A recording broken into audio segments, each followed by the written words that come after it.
Good morning, all of you. We will continue with the civics chapter, constitutional design, and we were having a look at the preamble of our constitution. And yesterday we had a look at some of the key words of the preamble. We had a look at what sovereign is. So, what does sovereign means? Anyone? Can anyone tell me? Sovereign.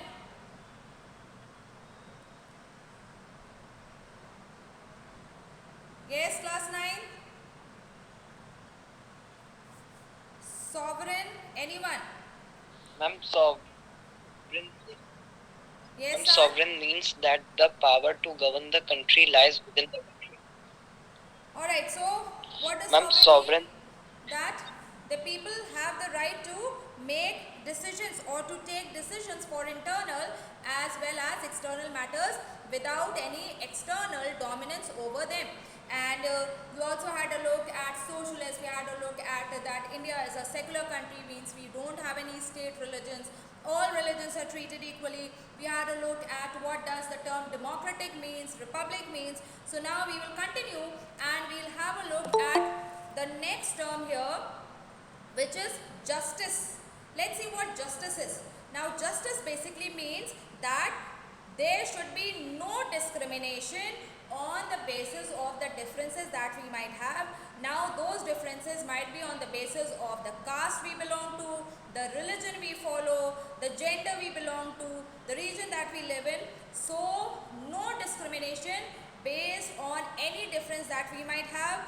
Then justice also means that inequalities that are there in a society, under the caste system people were not treated equally, and we followed the caste system for so long. Now still though we don't follow the caste system, but those inequalities are there in our society. So when we talk about justice, what it means is that inequalities in our society, now they should be removed, and the government, they should work for the welfare of all, and especially for the welfare of the disadvantaged classes, the marginalized classes, the classes which for long had been treated as unimportant, like the scheduled castes, the scheduled tribes, the other backward classes, and so special provisions should be made for them. Now justice should not be only political, but it should also be social as well as economic. Means not only in politics we have the right of one, every person has one vote, each vote has equal value. So it is not only that no, there should be no discrimination in political life, but in social life also all should be treated equally, and in economic life also, obviously equal distribution of wealth is not possible, but equitable means, equitable distribution will mean that every person has enough to live a decent life. Okay, liberty. Now liberty means freedom. So all citizens in the country should have liberty, freedom of thought. We can think our mind. Alright, there should be no restrictions. What it means, that there should be no restrictions on the citizens in what they think, and in the way they want to express.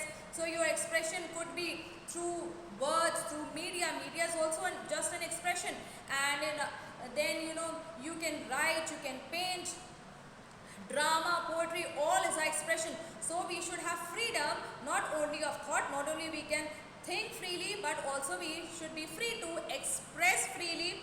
Then we should have the freedom of belief, means what we want to believe in and what we want to follow. Then not only freedom of believing, but also of faith and worship, means we should be free to practice our belief in whichever way we want, and also to worship in whichever way we want. So our constitution guarantees all this to our citizens. Then equality. Equality of status and opportunity. Now what does the term equality means?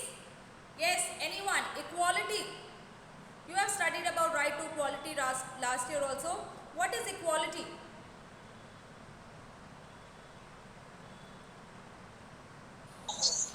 ma'am, equality means that all the people of the country are equal in any aspect.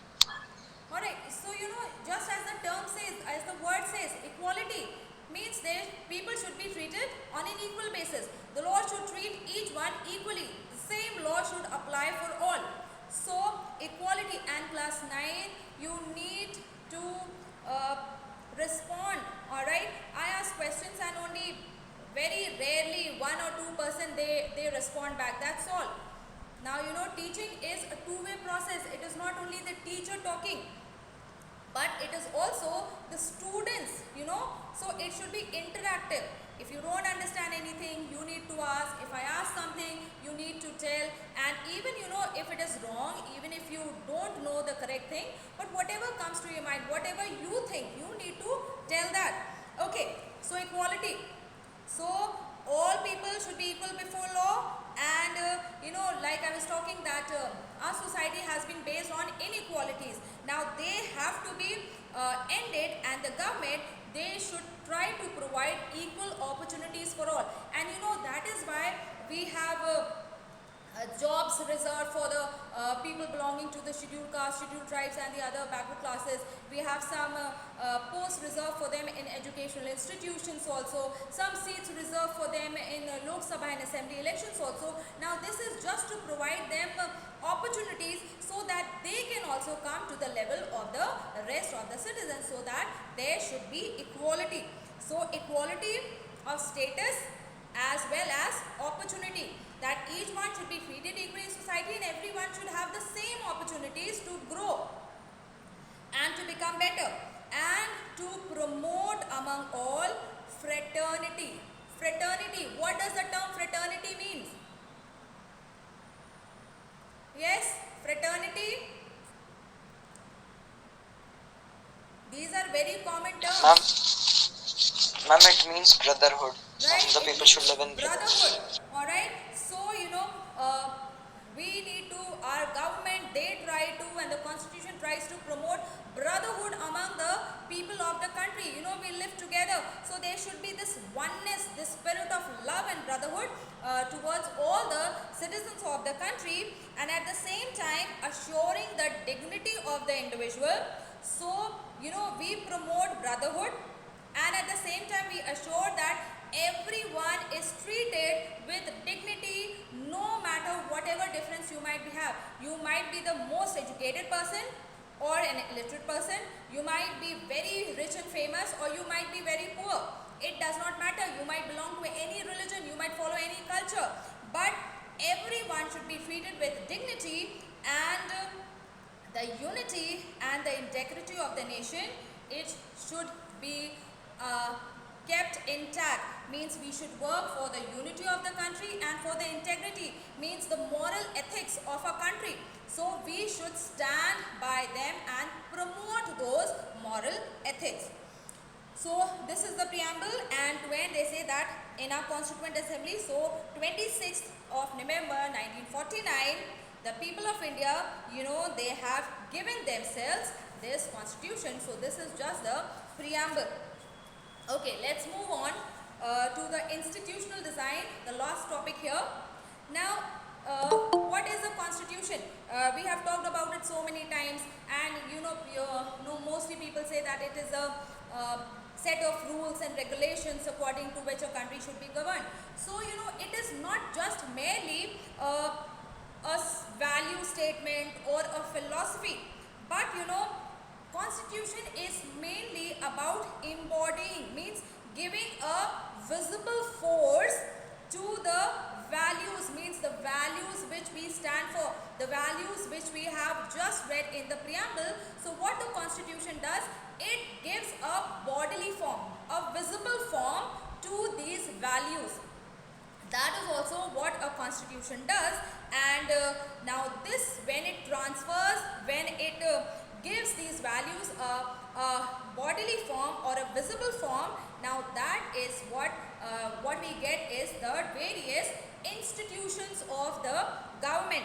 Now much of the document which is called the Constitution of India, now it is about the arrangements means how these values will be translated into visible form or into practicality.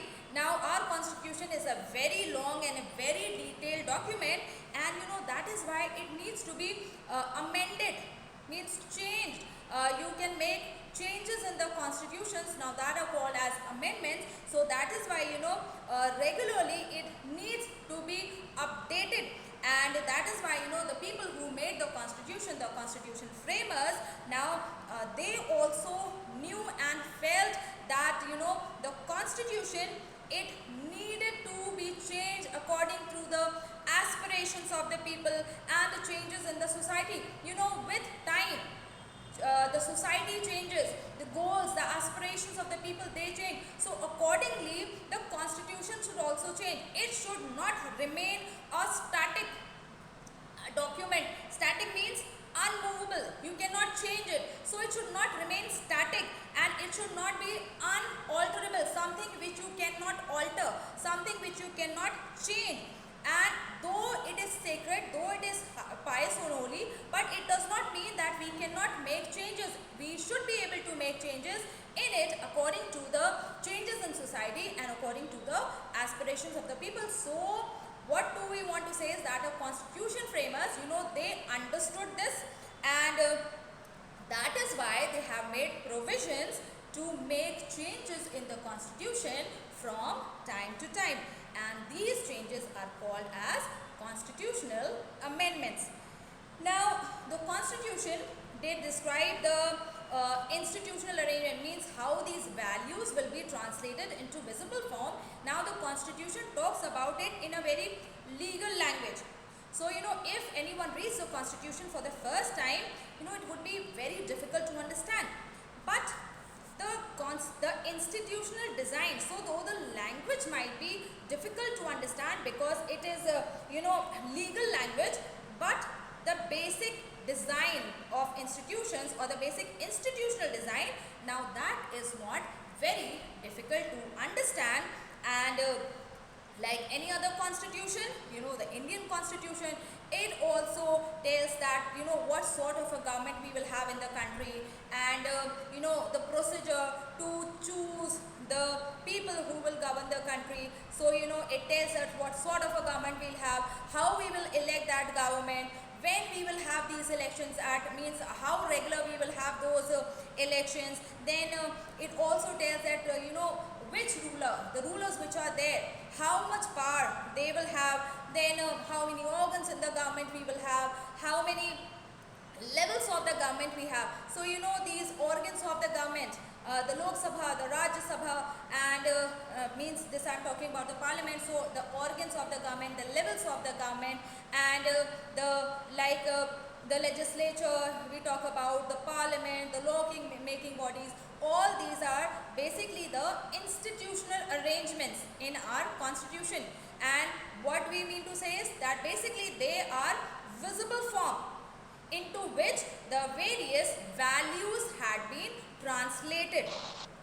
Okay, so the constitution also tells that once the rulers come to power, then how much power will they have to take the decisions, and which decisions they can take, which decisions they cannot take. And then the constitution, it also tries to put a limit on the power of the rulers or the government by providing certain rights to the people.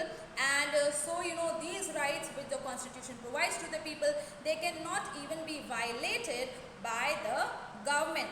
And so the remaining chapters in this book, they are about the aspects of the working of the constitution. So the next few chapters in civics, we will study more about the institutional design. So like the next chapter, we have about electoral politics, how elections are conducted in our country, and so the whole election process in India, what are the limitations, all that we have. Then we have the working of the institutions in the next chapter, in which we study about the parliament, the Lok Sabha, the Rajya Sabha, the president, the prime minister, the judiciary, means all important institutions of our country. So that all we will study in this year, and obviously everything we cannot finish in this year, and so some of the other aspects, they will continue and they will be covered in next year. So in class 10th also, so what we can say is that this journey of democracy,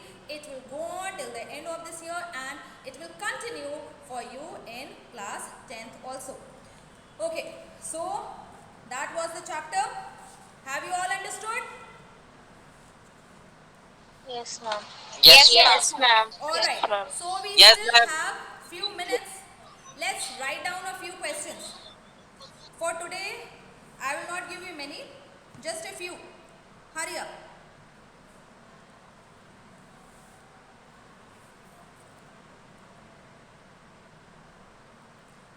First one.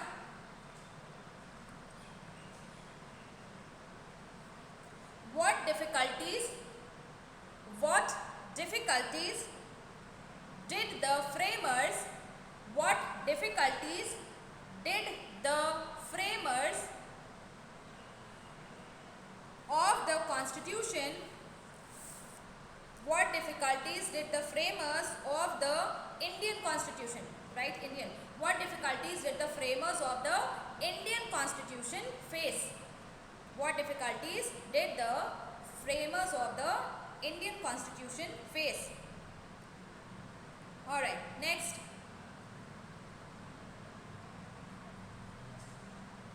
Mention the characteristics. Mention the characteristics of the Indian constitution. Characteristics of the Indian constitution. Characteristics of the Indian constitution.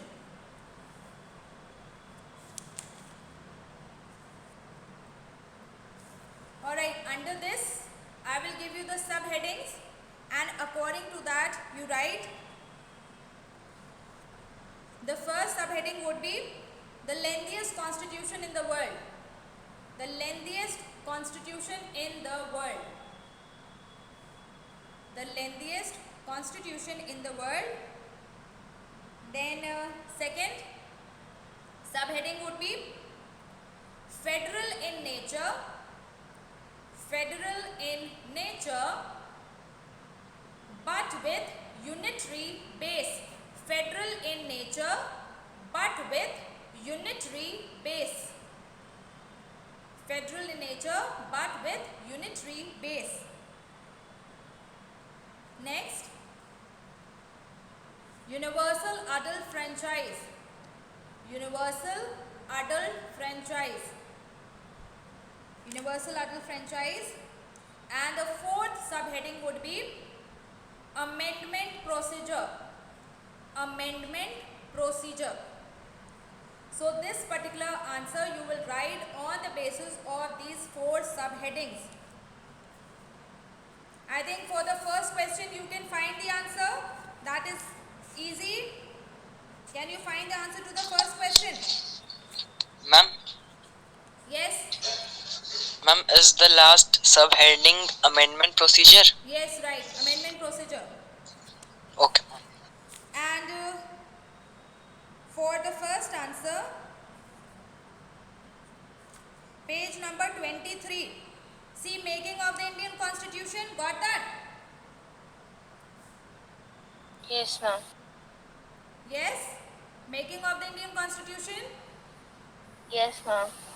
Yes, please tell the page number in the old Page book. number 23 in the new book and 45 in the old book. 45 in the old book, 23 in the new book. And see, under the heading making of the Indian Constitution, the first and the second paragraph. See, it starts with that India's constitution was also drawn up under very difficult circumstances. And then from here, that first point, the making of the constitution for a huge and a diverse country like India was not an easy affair. Then second point, at the time the people of India were emerging from the status of subjects to that of citizens. Then third, the country was born through a partition on the basis of religious differences.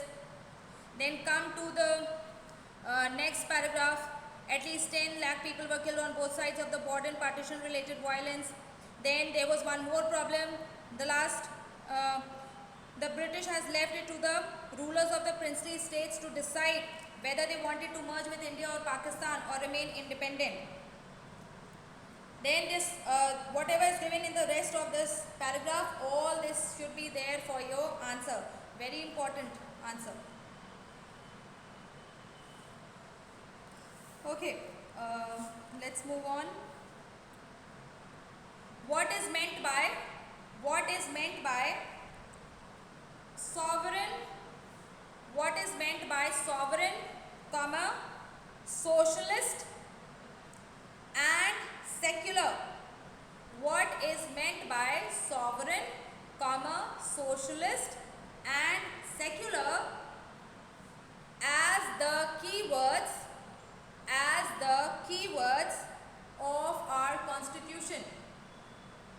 As the keywords of our constitution. What is meant by sovereign, socialist and secular as the keywords of our constitution? Written?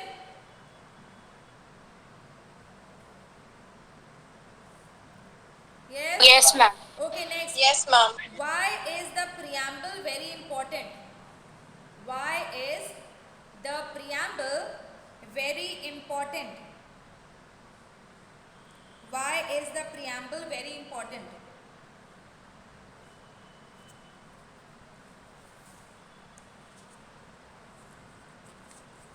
Socialist, secular and sovereign, that you can find easily. It is already mentioned there.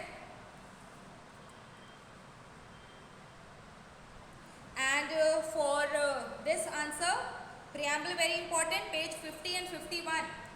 Page 50 and 51.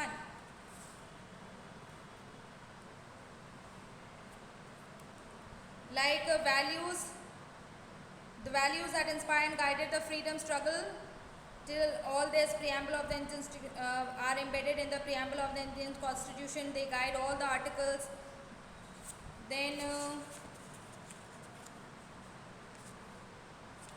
next page, the preamble of the Constitution reads like a poem on democracy. It contains the philosophy on which the entire Constitution has been built. It provides a standard to examine this whole thing. So from here you can write this answer. Now I'll give you a few short ones. Just write it very fast.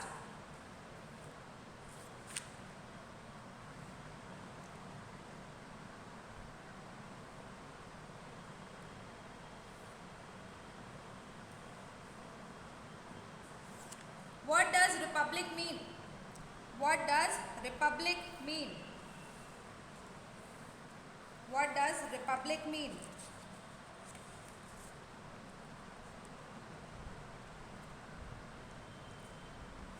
Next, who was the chairman of the Constituent Assembly?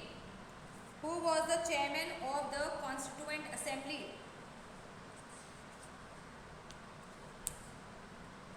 Next, what are Constituent Assembly debates? What are Constituent Assembly debates?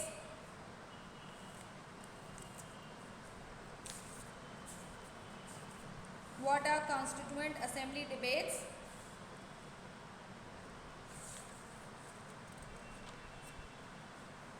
Okay, then how much time it took to form the Constitution of India?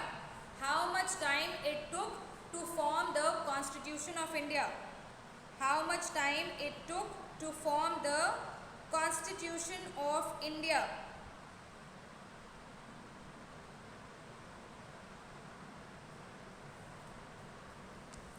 How many now?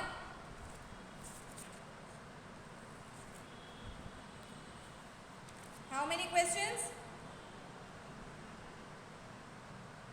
Ma'am, 9. Ma'am, 9. 9. Okay.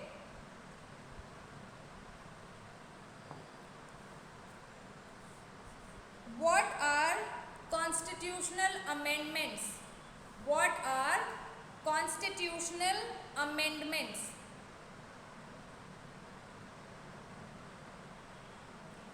That makes it 10.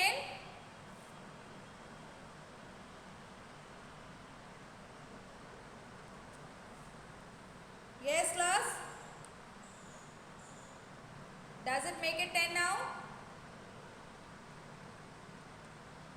Yes, ma'am. Alright. So Yes, ma'am. for today we will stop here, and when we meet again then we will continue with the question answers. I'll give you more question answers.